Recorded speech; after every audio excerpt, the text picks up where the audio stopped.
پورے 40 ڈاکوؤں نے توبہ کی۔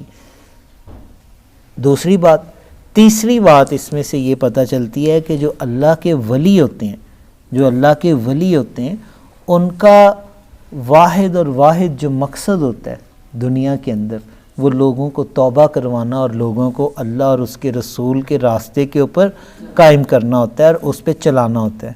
تو بیٹا یہ جو مہینہ ہے مبارک ربیع الثانی کا، جس کی 10 تاریخ کو، یہ سنڈے والے دن غوث اعظم شیخ عبد القادر جیلانی رحمۃ اللہ تعالیٰ علیہ کی بڑی 11ویں شریف ہے۔ 10 ربیع الثانی کو ہر سال آپ سرکار کی بڑی 11ویں کی محفل ہوتی ہے۔ تو اس محفل یا اس مہینے کی مناسبت سے آج میں نے آپ لوگوں کو یہ واقعہ سنایا ہے۔ تو اللہ تبارک و تعالی ہمیں حق بیان کرنے، سننے، سمجھنے اور اس پہ عمل کرنے کی توفیق عطا فرمائے۔